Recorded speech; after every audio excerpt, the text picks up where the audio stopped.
And we are live. Good morning, crypto warriors, and welcome back to Gentlemen of Crypto, episode 490.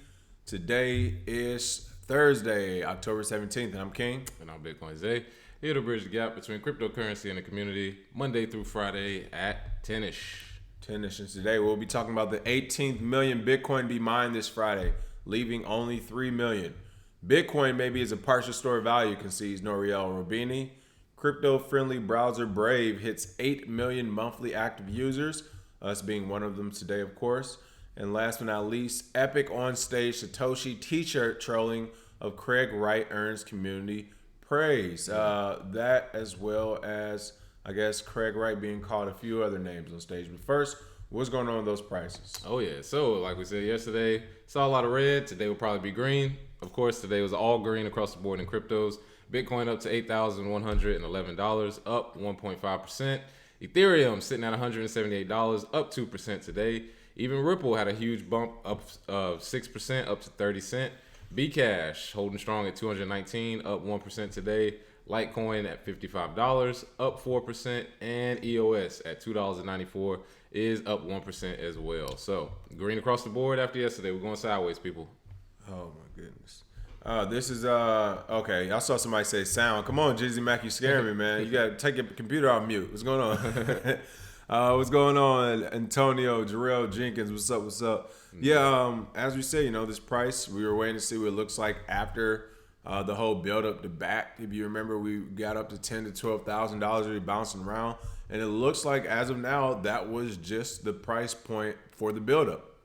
Because after it was launched, it went down. So it looked like, of course, as always, buy the rumor, sell the news. People bought up on the way to back. So as it was released and everybody thought the market would go crazy, and we're sitting at $8,000 right now. Oh, yeah. Same old. But again, as we say, people, if you want to look at dates and look at charts and trends traditionally, we are still above where we were in 2017. You remember, we didn't hit $8,000 to $10,000 until the last few weeks of November. And then, of course, in December, we had that parabolic 10-day rise from 10,000 to 20,000. So we're actually sitting very good. I mean, we're in a good spot when it comes to the price of Bitcoin. It's just about what's going to happen for the rest of the year. So we'll see what's going on. Allison Thompson, Ryan Cooper. All right, top story of the day. The 18th million Bitcoin to be mined this Friday, only 3 million left. Of course, that's only 3 million left to be mined. And we know there aren't even 18 million Bitcoins in circulation, as some have been lost, burned, stolen, all types of crazy stuff. But it looks like, again, the 18 million Bitcoins expected to be mined this Friday. American, I'm not about, okay, I thought there's another guy, the Lee.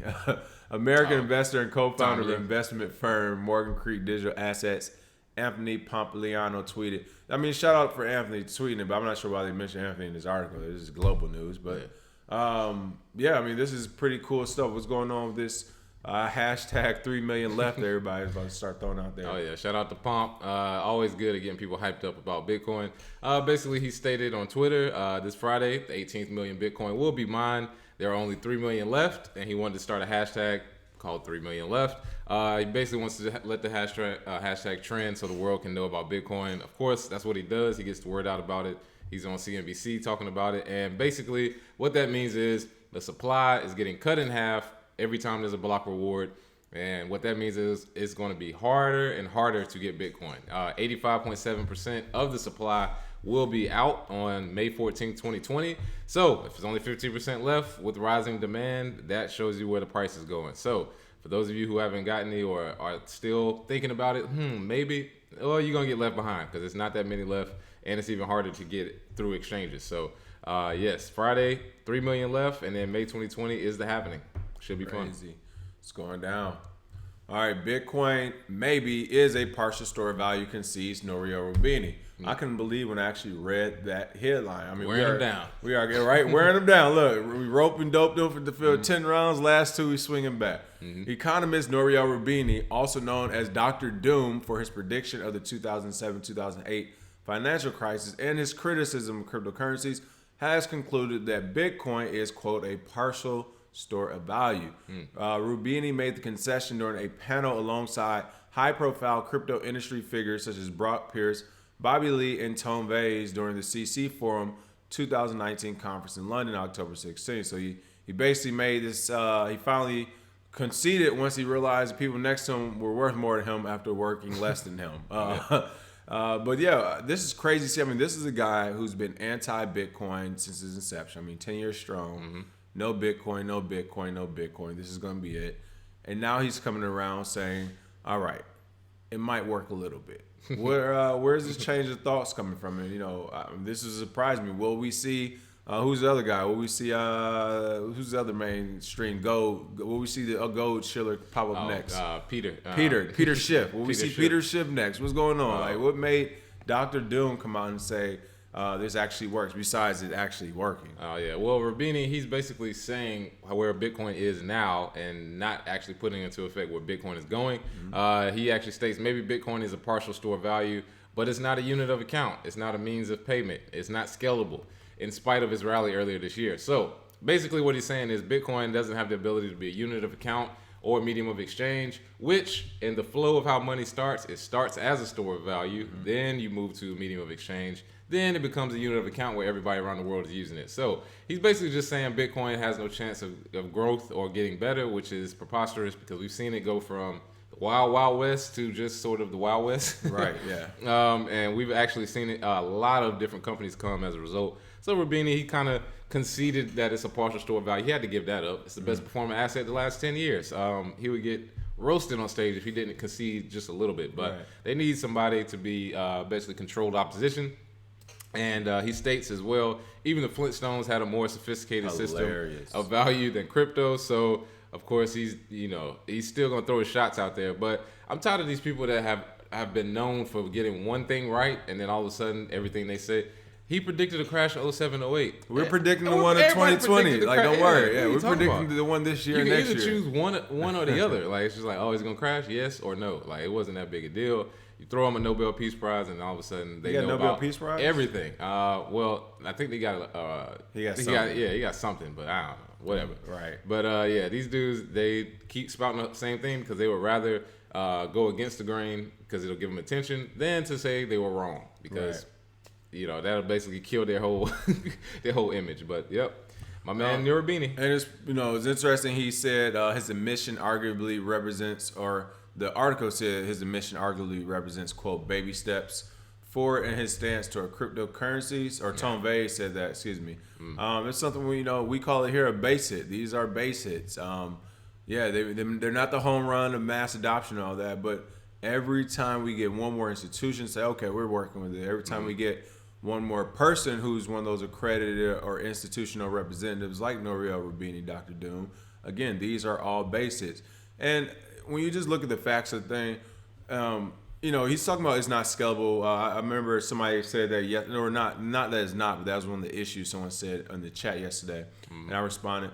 For the scalability argument, people, there is not any new technology on the planet that has ever come about that has been scalable immediately. Exactly. I mean, think about streets and street lights. Yeah. Once we got street lights, all of a sudden it was like, oh, this works. It was like, okay, now we have too many cars. There's traffic. Mm-hmm. How do we fix this? Traffic is a scalability problem when it comes to street lights and streets everywhere, right? I've seen DC. Exactly. So, I mean, same thing with the internet. It was not working properly for everyone, at high speeds. I mean, some people right now still can't even upload a video. Mm-hmm. They don't know the difference between download and upload speeds, which are dramatically different when it comes to your billing cycle from your internet company. So, again, and I say that because right now, if everyone wanted to have fast upload speeds, we would not be able to do it. Yeah. If everyone said, I wanted to stream on YouTube, not live, but to pre-record a video and then upload it on my computer, everyone couldn't do it. We tried it before a couple years ago. That's why our videos was coming in slow. It takes too long. So my point is scalability problems are all technical, which means all it takes is for people to go back, whether it's on your laptop or software, or go back into a lab, wherever you're doing, it just takes someone to go back to the science of it and fix it. So I'm not worried about Bitcoin being scalable. When it comes to the point where the network can't handle 500 million people or 1 billion plus people, these are good problems to have. Somebody will fix it. Somebody's going to fix it. We're not going to say the network can't handle 2 billion people and we're just gonna leave it there. The project's done. Yeah, someone will fix it. Yeah, imagine saying that about local area networks in the 70s. Right. Like, oh man, they got cords. This will never scale. How are they? And then Right. Wi-Fi comes about, and then you know what I mean? Like it's basically saying that I'm too old to see that something's going to change in the future. I may not even be here to see it. So, no, it doesn't work. You know what I mean? So, yeah, that's sort of the only response you can have. Listen, when Apple came out with those wireless headphones, the earbuds, people, I didn't believe it either until I bought a pair. Then I was like, oh, well, the wireless thing is here. It is here to stay. So, I get it. It's uncomfortable. It doesn't seem right. But when we talk about scalability in any technical sense, it can be fixed. It just takes people actually going under the hood and fixing it. So, I had to point it out because that is one of the primary arguments I see often now, where it's like that's not an argument. If the Bitcoin network can't scale with every major developer around the world working on it, the people who are the experts at this, if they can't scale, why do you think other crap coin 1, 2, 3 can scale? Like they have no chance. Bitcoin was like 400 some contributors. Yeah. So you got 400 some contributors from all these developers around the world. And every other project has like 5 to 10, maybe 15. Yeah. Like they're not going to be able to scale at all if you don't think Bitcoin can. So something to think about. What's going on hugging the blockchain? Leroy Forbes, Allison, I think I said hello already. Kevin Hodges. What's up? All right, more good news. Crypto-friendly browser Brave hits 8 million monthly active users. We're using Brave right now. They have a litany of different crypto abilities on it. What's going on with Brave? Oh yeah. So for those of you who know about Brave, they right now daily active users stand at over 2.8 million. Wow. And the number of creators subscribed also increased substantially. There's over 290,000 Brave verified publishers who subscribe to the advertisement platform. And basically, if you subscribe to it, you receive BAT tokens in exchange for viewership. 200,000 of those are YouTube creators. I believe we're in that mix. Oh yeah, definitely. 33,000 are website publishers or creators. 15,000 are Twitch streamers, and they just announced their support for Twitter tipping on August 1st. So they basically have a high user engagement for what we've always called a utility token, and that's what people don't understand with a lot of cryptocurrencies, tokens, and digital currencies. There is a difference. This one is used for you to get viewership, and then you could use it as well to watch others. So this is good to see. And BAT's price did jump with this news. However, like we said before, most cryptos are way down. BAT was worth way more a couple years ago, but it is an actual utility token. People are using it actively, using it right now. I want to talk about their high user engagement for any of those people out there who know about the back end stuff a little bit. But it says the platform engagement is extremely high with a click-through rate of 14%. If this is true, this is incredibly high. The industry average is just 2%. I think it's actually about like 2 to 3%, 3 to 3.5. More importantly, 12% of click-throughs results in page visits of 10 seconds or longer. There have been 2.36 million 10-second active page visits overall. So this is really good because it's saying at the very least, people who search on Brave or people who use Brave are actually using it to search. This isn't, I'm just on my Google Fire, I'm just on my browser and things pop up. I might click on it, I might quickly X them out, leave the box. Like, no, these are people, if you're on a page for 10 seconds, you have 2.36 million people on a page for 10 seconds. I mean, you at least clicked on that page and did a quick scan of what it was about, but you meant to search that page. Whereas when you have that 2% rate, again, it's just people, it might be pop-up ads or any of those things which you're not seeing on Brave. So, I mean, that alone, the no pop-ups or the lack of advertisement alone will allow people to stay on the page longer in that click-through rate. But, I mean, that's pretty impressive to have a click-through rate of 14% on your platform.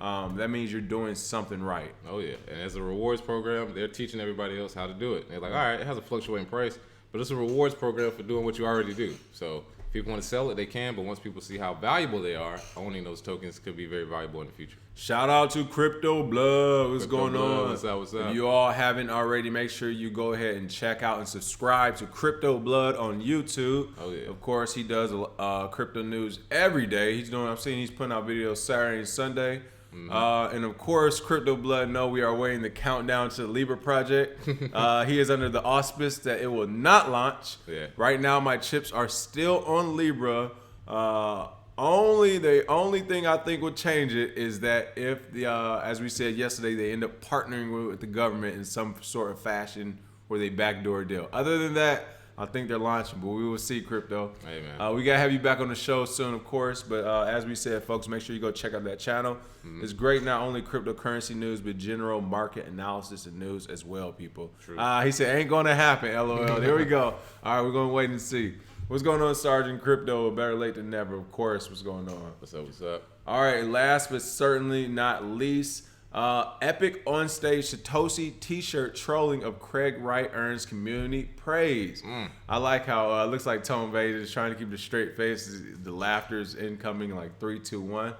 I don't know why. I mean, well, I do know why everybody hates on Craig Wright, but I will say these are some snazzy socks and a tie he has going on. The red on the red. I love it. But what's going on with this story here? Oh, yeah. Those are the ones I don't like at conferences because they're usually trying to sell you some bull. But, what happened here was Tone Vase went to a conference. If you know anything about Tone Vase, he speaks his mind and doesn't really care. So we went there with Craig Wright. He had a T-shirt that says, "We are all Satoshi," and with the asterisk said, "Except for Craig S. Wright." And Craig Wright was sitting right beside him. So a lot of people in the Twitter community loved it. But one of the most interesting aspects of the entire conference was some lady stood up, halfway through Craig Wright trying to, explain, well, if you don't like it, you can leave. She stood up and called him Farmer Craig. Go back and plant your pumpkins or and build a whole farm. It was just a crazy outburst. People were yelling at each other back and forth. If you ever been to a conference and people on stage start yelling at people in the crowd, that's usually hilarious. But this was actually, it was funny as well. But it was kind of sad because it was like, dang, the whole conference, nothing there got achieved. Everybody sees that one clip right there for 2 minutes. So that was the highlight of the conference, and I don't know what else got achieved there. But any conference with Craig Wright is there automatically loses some credibility to me. I just don't see why he would even be invited. He's already told you, yeah, I'm lying, but so what? They're like, right. Who cares? So that was the London Blockchain Conference, and that was one of the conferences that, like I said, people walked away only remembering that 2-minute clip. Where is the Twitter clip at? Did you see where the Twitter clip was? Let me pull that up. Is it on Twitter or is it on the website? Yeah, it's on this website, BN Crypto. BN Crypto. Okay, we're going to pull up that Twitter clip so you can see it in a moment. I mean, to me, Craig Wright is just America. I mean, Craig Wright is America as it gets. He's like, look, I invented Bitcoin. I'm Satoshi. This is mine. I don't care what you say, what you think. I'm going forward with it. Secondly, these people better quit playing. Like Tone Vase, I get it. I'm with this shirt too.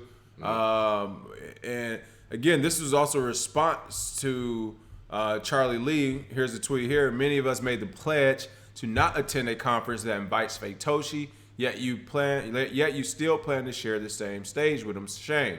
So that was a tweet he sent out a few days ago. So I'm assuming some of these responses, like you saw with Tone Vase or even with the lady on Twitter, are responses to him or them actually being at the same conference or sharing the same stage with them. But also, I mean, look, you're playing with a man's livelihood, true or false, whether he deserves it or not. You're wearing these shirts in his face. Yeah. See Craig Wright be like, man, I hit the gym all week. I got this testosterone. He had his chance. He ain't do nothing. So no, the answer's out there, right? Yeah, I was say, sit right beside him. If it was that disrespectful, you should have did something when you saw him, or at least something afterwards. Nah, he's a businessman. He's gonna wait till he had to use the restroom. Yeah. Like, hey, let me talk to you real quick about that shirt. Yeah, it ain't like Tone is some big bodybuilder walking around here. He probably could have flipped him right off the stage, but you said I didn't see it. BN Crypto, right? Pumpkin Man. All right, we have it. Call him Pumpkin Man. Pumpkin Man. The disrespect was real here. Everybody talks on Twitter. Pumpkin Man. I don't see it in public. Everybody in public look real soft in the light. What's hilarious is the lady who called him the Pumpkin Man. She looks like she's in crypto. I mean, this looks like a cryptocurrency enthusiast if I ever saw one. Is this it? I think this may be it. This looks like someone's looking back at her like, who in the heck is this? Yeah. Let's see. I think it was Swissborg. There it is. That it's loading.